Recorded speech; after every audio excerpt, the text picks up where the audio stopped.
Welcome student, myself Dr. Savita Meena, Assistant Professor in Department of Chemistry at Swami Vivekanand Government College, खितड़ी। आज जो हम topic शुरू करने जा रहे हैं वो है टाइप ऑफ सब्स्टिट्यूशन रिएक्शन।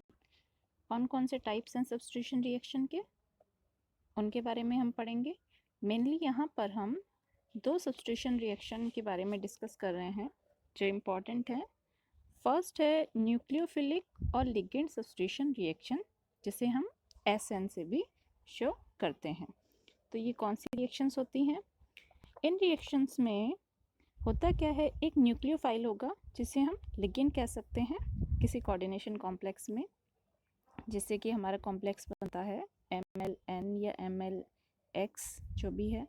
अगर इस न्यूक्लियोफाइल को हम रिप्लेस करते हैं किसी दूसरे न्यूक्लियोफाइल से, तो इस तरह की रिएक्शंस को हम कहते हैं न्यूक्लियोफाइल या लिगेंड सब्स्टिट्यूशन रिएक्शन। यहाँ पर हम ये रिएक्शन से भी बता सकते हैं। L हमारा न्यू न्यूक्लियोफाइल है और L' और L हमारा पुराना न्यूक्लियोफाइल है। तो यहाँ पर जो लिगेंड है जो कि इलेक्ट्रॉन डोनेट कर सकता है, ऑलरेडी उसके पास इलेक्ट्रॉन्स हैं, तो उसको कोई न्यूक्लियोफाइल चाहिए जहाँ पर वो अटैच हो सके। तो इस तरह से ये हमारा न्यूक्लियोफाइल हुए और ये रिएक्शन हो गई लिगेंड सब्स्टिट्यूशन रिएक्शन। सेकेंड हम बात करते हैं electrophilic. This one nucleophilic and second one is the electrophilic और मेटल सब्स्टिट्यूशन रिएक्शन। इलेक्ट्रोफिलिक जो सब्स्टिट्यूशन रिएक्शंस होती हैं उनमें क्या होता है कि इलेक्ट्रोफाइल होता है। इलेक्ट्रोफाइल हो गया जैसे हमारा सेंट्रल एटम। इलेक्ट्रोफाइल हम उसे कहते हैं जिसके पास इलेक्ट्रॉन्स की कमी हो या इजीली इलेक्ट्रॉन ले सकता है। तो सेंट्रल एटम है जिसके पास d ऑर्बिटल्स होते हैं कोऑर्डिनेशन कॉम्प्लेक्स में और वो इलेक्ट्रॉन्स ले सकते हैं। तो अगर हम इस साइट को रिप्लेस करते हैं किसी दूसरे इलेक्ट्रोफाइल से, तो इस तरह की रिएक्शंस को हम कहते हैं इलेक्ट्रोफिलिक और मेटल सब्स्टिट्यूशन रिएक्शन, जो कि हम यहाँ बता सकते हैं बाय रिएक्शन MLN। और हमारा एक और जो इलेक्ट्रोफाइल है, इलेक्ट्रोफिलिक जो भी है M', उसको हमने रिप्लेस कर रहे हैं M' से, और ये हमारा जो नया कॉम्प्लेक्स बना है वो है M'LN। तो हमने यहाँ पर रिप्लेसमेंट किया है सेंट्रल मेटल एटम का। तो इस तरह से मेनली ये दो तरह की हमारे पास सब्स्टिट्यूशन रिएक्शन है। सबसे पहले हम बात करेंगे इनके मैकेनिज्म की। तो यहाँ हम बात कर रहे हैं mechanism of nucleophilic substitution reaction.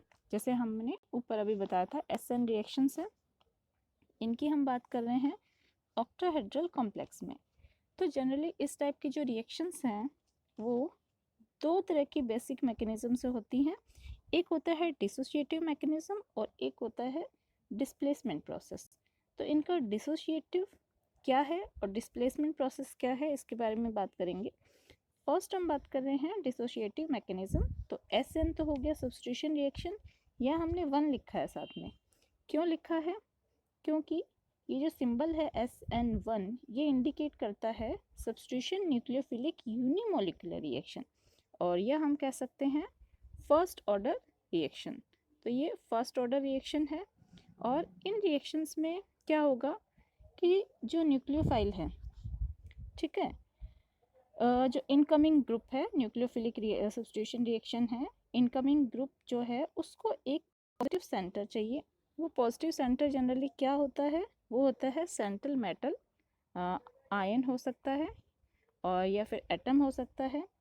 और हमने सेकंड कहा कि ये एक यूनिमोलिकुलर रिएक्शन है। तो यूनिमोलिकुलर रिएक्शन है, इसका मतलब इसका जो रेट डिटरमाइनिंग स्टेप है वो डिपेंड करेगा किसी एक रिएक्टेंट की स्पेसिस पे।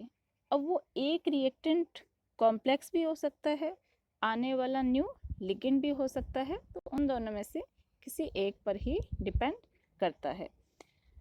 इसके मेनली 2 स्टेप्स होते हैं। फर्स्ट स्टेप में हम क्या कर रहे हैं? फर्स्ट स्टेप में हम बता रहे हैं कि इस स्टेप में जो MX बॉन्ड है, यहाँ पे मैं एग्जांपल से बता देती हूँ। ये हमने लिया कोई कॉम्प्लेक्स है MLX, ठीक है। और हम ये कह रहे हैं कि जो इसका MX बॉन्ड है वो यहाँ पर रप्चर होगा। उसके रप्चर होने से किस लिगेंड का लॉस हो जाएगा, MLX जो ML5X कॉम्प्लेक्स है, and this take place slowly as a result in the formation of a 5 coordinated intermediate which has probably a square pyramid or trigonal bipyramidal structure as shown in figure, जो हम आगे दिखाएंगे कि जो 5 coordinated जो intermediate बनता है उसकी स्ट्रक्चर स्क्वायर पिरामिडल भी हो सकती है और ट्राइगोनल बाई पिरामिड भी हो सकता है। तो इस तरह के स्टेप्स में क्या होता है कि ये जो फर्स्ट स्टेप है वो स्लो होगा, जिसमें कि 5 कोऑर्डिनेटेड इंटरमीडिएट बना है और ये रेट डिटरमिनिंग स्टेप है। इसी वजह से हम इसे SN1 या फिर हम कह सकते हैं डिसोशिएटिव मैकेनिज्म कह रहे हैं, क्योंकि एक लिगेंड यहाँ पर डिसोशिएट हुआ है। सेकेंड स्टेप में क्या होगा, जो अनस्टेबल इंटरमीडिएट बना है, इंटरमीडिएट जनरली अनस्टेबल होते हैं, the rapidly react with the new ligand, बहुत फास्ट रिएक्ट करते हैं न्यू लिगेंड के साथ और एक कॉम्प्लेक्स फॉर्म करते हैं जो कि अगेन ऑक्टाहेड्रल कॉम्प्लेक्स होता है। चेंज क्या होगा कि जो एक्स लिगेंड है उसकी जगह न्यू लिगेंड आ गया है वाई, तो ये हम देख सकते हैं सेकेंड स्टेप में न्यू लिगेंड से रिएक्शन हुई है, इसीलिए इसे हम डिसोशिएटिव मैकेनिज्म कह रहे हैं, क्योंकि टू स्टेप मैकेनिज्म है बट जो रेट डिटरमाइनिंग स्टेप है वो ओनली फर्स्ट स्टेप है और क्योंकि वो स्लोअर स्टेप है, इसी वजह से अब हम यहाँ पर दिखाएंगे इनका जो मैकेनिज्म है फर्स्ट स्टेप में। Because once the intermediate it form immediately and it immediately react with the new ligand, the rate law for such reaction is, जो इनका रेट लो है वो हमने यहाँ दिखाया है। यहाँ पर रेट लो में हमने इंटरमीडिएट कॉम्प्लेक्स बनाया है जो कि स्लो बनता है और अनस्टेबल होता है। The rate of the reaction is directly proportional to the concentration of complex but independent of the concentration of y, but ये y की concentration पर डिपेंड नहीं करता है, The rate of the reaction is directly proportional to the concentration of the ML5X but independent on the concentration of y।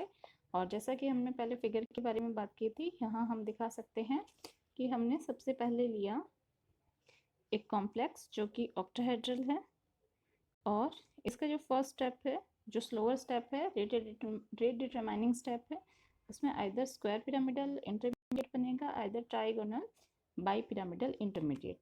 और second step में जो कि फास्ट है, इसमें वापस से जो कॉम्प्लेक्स है वो एक स्टेबल ऑक्टाहेड्रल कॉम्प्लेक्स होगा। तो इस तरह से ये जो हमारा कॉम्प्लेक्स है ऑक्टाहेड्रल हो गया, वापस से जो लिगेंड है वो एक रिप्लेस हुआ है, एक एक्स लिगेंड को रिप्लेस करके हमने उसे वाई लिगेंड बताया है। ये हो गया हमारा SN1 मैकेनिज्म। सेकेंड हम बात करते हैं SN2 और एसोसिएटिव और डिस्प्लेसमेंट मैकेनिज्म। तो क्या डिफरेंस है SN1 और SN2 में?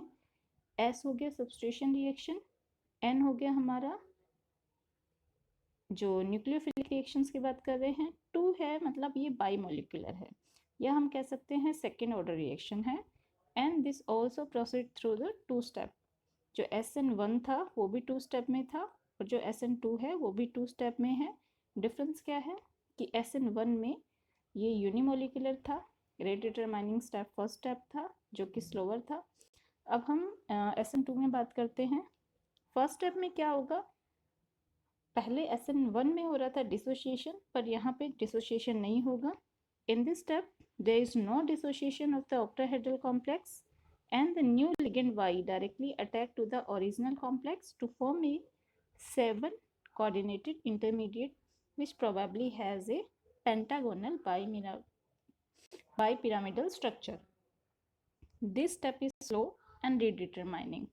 तो यहाँ पर हमने वापस सेम कॉम्प्लेक्स लिया, सेम न्यू लिगेंड लिया, बट जो फर्स्ट स्टेप में ये बना हमारा 7 कोऑर्डिनेटेड इंटरमीडिएट, SN1 में बना था 5 कोऑर्डिनेटेड इंटरमीडिएट और ये स्टेप भी स्लोअर है। This reaction is bimolecular because 2 reactant, एक तो हमारा जो कॉम्प्लेक्स है स्टार्टिंग ML5X एंड सेकेंड जो न्यू लिगेंड है, both are involve in this step. Thus the rate of this rate of this rate determining reaction is second order. First SN1 में हमने क्या किया था, डिसोशिएट कर दिया था. डिसोशिएट करने से डिसोशिएशन फर्स्ट हुआ था, तो जो न्यू लिगेंड है उसका कोई इन्वॉल्वमेंट नहीं था, इसलिए फर्स्ट ऑर्डर थी. यहाँ पर दोनों का इन्वॉल्वमेंट है तो ये सेकेंड ऑर्डर है.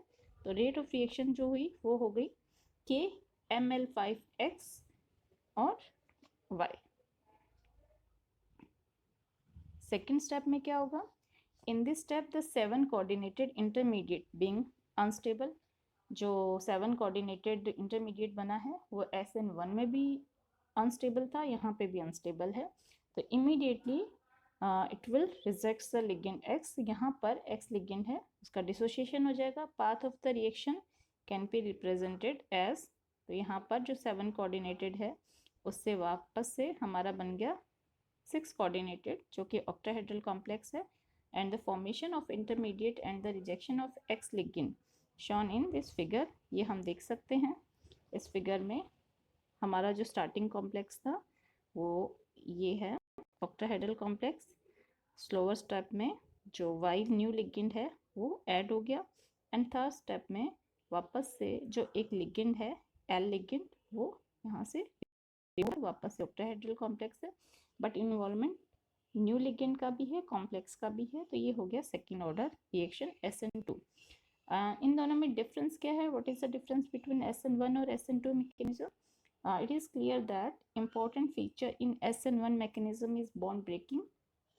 First step rate determining step में डिसोसिएशन हुआ था, एंड इन SN2 मैकेनिज्म यहाँ पर बॉन्ड मेकिंग हो रहा है, क्योंकि इसमें फर्स्ट स्टेप में 7 कोऑर्डिनेटेड हमारा कॉम्प्लेक्स बना था, जबकि SN1 में 5 कोऑर्डिनेटेड कॉम्प्लेक्स बना था. इसके बाद हम बात करेंगे नए टॉपिक की, जो है हमारा hydrolysis reactions.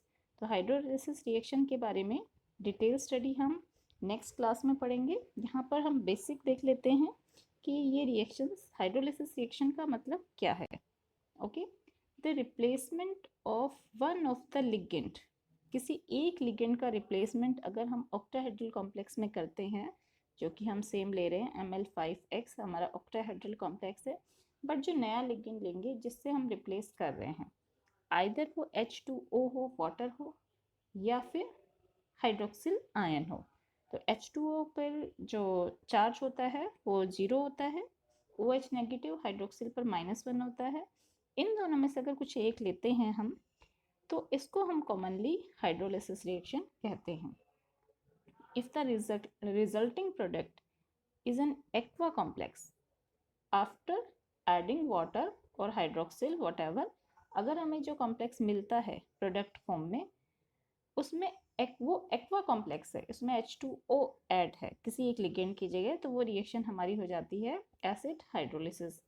If the resulting product is an hydroxo complex, अगर वो एक हाइड्रोक्सो कॉम्प्लेक्स है, OH जो नेगेटिव आयन है वो उसका एडिशन हुआ है, तो इसको हम बोलते हैं बेस हाइड्रोलिसिस. तो हाइड्रोलिसिस रिएक्शन मेनली 2 टाइप्स की होती हैं, एसिड हाइड्रोलिसिस और बेस हाइड्रोलिसिस. तो यहाँ पर हमने एग्जाम्पल दिया है. Example of these reactions are given below, that is amine complex है, और यहाँ पर हम जो रिप्लेस कर रहे हैं फर्स्ट रिएक्शन में हमने क्या किया, क्लोरो आयन को या क्लोरो लिगेंड को वाटर मॉलिक्यूल से हमने रिप्लेस किया. जैसा कि हम जानते हैं क्लोरो पर चार्ज, एक नेगेटिव चार्ज होता है और वाटर पर कोई चार्ज नहीं होता है. इसकी वजह से जब प्रोडक्ट बनता है, वाटर मॉलिक्यूल का एडिशन होता है, क्लोरो का डिस्प्लेसमेंट होता है, और जो कॉम्प्लेक्स का चार्ज है +2 से +3 हो गया है, क्योंकि एक नेगेटिव चार्ज का जो क्लोरो है उसको हमने रिमूव किया है कॉम्प्लेक्स से. ये हमारा बना एक्वा कॉम्प्लेक्स, तो इसको हम बोलते हैं acid hydrolysis. In second reaction वापस से हमने क्या किया, कोबाल्ट का अमीन कॉम्प्लेक्स लिया, बट यहाँ पर एडिशन हम हाइड्रोक्सिल ग्रुप का कर रहे हैं. इसका एडिशन करने से जो हमारे पास कॉम्प्लेक्स बना वो हमारा हाइड्रोक्सो कॉम्प्लेक्स है, और चार्ज सेम रहेगा क्योंकि क्लोरो और हाइड्रोक्सिल ग्रुप पर चार्ज सेम होता है, तो इसे हम बेस हाइड्रोलिसिस कहते हैं. तो ये एक एग्जाम्पल था कि एसिड और बेस हाइड्रोलिसिस में डिफरेंस क्या है. The acid hydrolysis reactions occurs in acid and neutral solution, या तो सॉल्यूशन एसिडिक होना चाहिए या न्यूट्रल होना चाहिए. एसिडिक के केस में हम जनरली बोलते हैं कि जो pH है वो लेस देन 3 होनी चाहिए। While base hydrolysis reaction occur in base solution, तो बेस सॉल्यूशन का मतलब है कि जो pH है वो हमारी 10 से हायर होना चाहिए। तो इन कंडीशन में ये हाइड्रोलिसिस रिएक्शंस होती हैं। नेक्स्ट टॉपिक जो है हमारा वो होगा एसिड और बेस हाइड्रोलिसिस को डिटेल में स्टडी करना। तो ये आज मैं यहीं पर लेक्चर कंप्लीट कर रही हूँ। नेक्स्ट क्लास में हम पढ़ेंगे एसिड हाइड्रोलिसिस और बेस हाइड्रोलिसिस का detail study. Thank you students.